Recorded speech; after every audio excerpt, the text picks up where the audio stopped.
Bonjour à tous, ici Margot Morin. Bienvenue sur ma chaîne dédiée à tout ce qui touche à la maison, déco, organisation, astuces pratiques. Si vous aimez créer un espace qui vous ressemble et découvrir des conseils pour embellir votre intérieur, n'oubliez pas de vous abonner. Aujourd'hui, on va explorer ensemble un nouveau sujet pour transformer votre chez vous. Prêt? C'est parti. Bonjour à tous et bienvenue sur ma chaîne.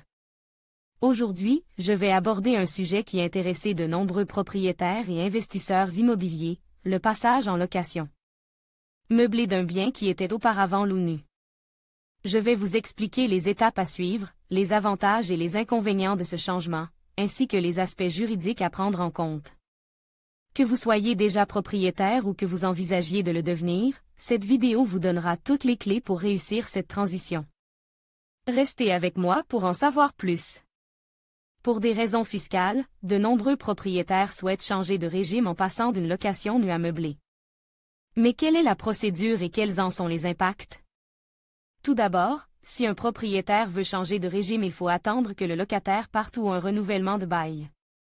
Le locataire a la possibilité d'accepter le changement de régime ou de refuser. S'il est contre ce changement, le propriétaire devra attendre son départ. Critères économiques de la location meublée. Pour espérer passer en location meublée, il faut que le critère économique de la location soit valide. C'est-à-dire que la location doit répondre aux attentes du marché. Le bien devra donc se trouver dans un marché plutôt dynamique avec une forte demande de logements en location courte durée. Comme par exemple dans les villes étudiantes ou touristiques. Au niveau juridique. L'ordonnance du 8 juin 2005 a rendu possible la transformation d'un bien nu en meuble. Néanmoins, certains points sont à vérifier. Le règlement de copropriété de l'immeuble ne doit pas mentionner l'interdiction de location.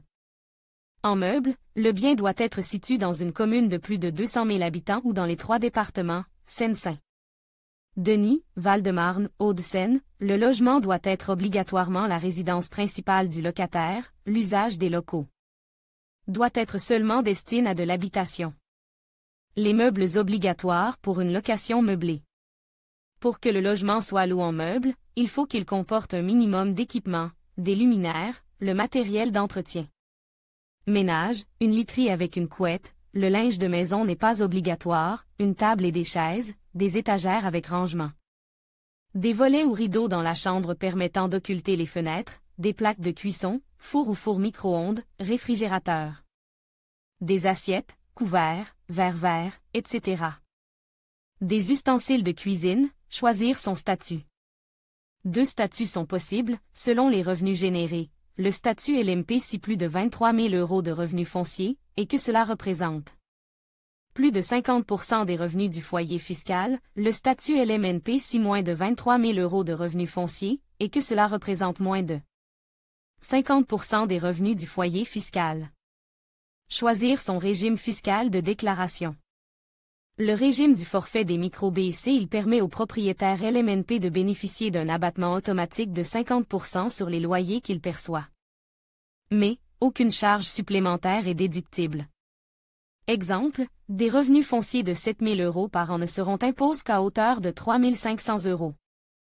Quant à elle, l'imposition au forfait permet de bénéficier d'un abattement automatique de 50% sur ses revenus fonciers.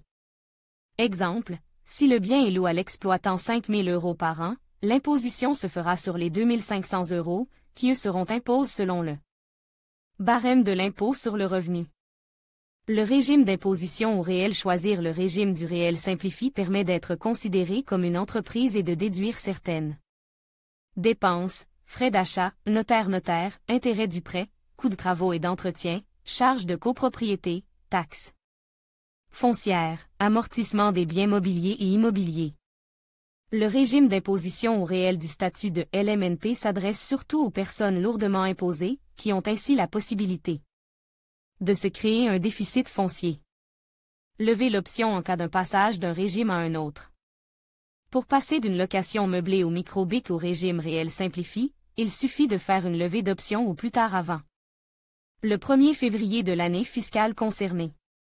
Un courrier par lettre recommandé avec accuse de réception doit être adressé au service des impôts des entreprises auxquelles le bien loué rattache. Déclarer le statut LMNP au centre des impôts. Pour l'inscription et l'enregistrement, il faut remplir le formulaire CERFA-POI. Attention, ce formulaire n'est pas valable pour une création en indivision, il faudra remplir un FCMB, dans un délai de 15 jours. En retour, l'administration fiscale délivrerait un numéro de siret. Bon à savoir, dans le cas où un propriétaire dispose de plusieurs biens ou meubles, il faut qu'il prenne en compte le greffe-greffe du tribunal de commerce dans lequel il perçoit le plus de revenus. En conclusion, le passage d'un bien loup nu à une location meublée présente de nombreux avantages, tant pour le propriétaire que pour le locataire. Cela permet une plus grande flexibilité et peut générer des revenus supplémentaires pour le bailleur. Cependant, il est essentiel de bien comprendre les obligations légales et fiscales qui en découlent. En prenant le temps de se renseigner et de préparer cette transition, vous pourrez maximiser les bénéfices de votre investissement immobilier tout en offrant un cadre de vie agréable à vos locataires. Merci de nous avoir suivis et à bientôt pour d'autres conseils sur la gestion immobilière.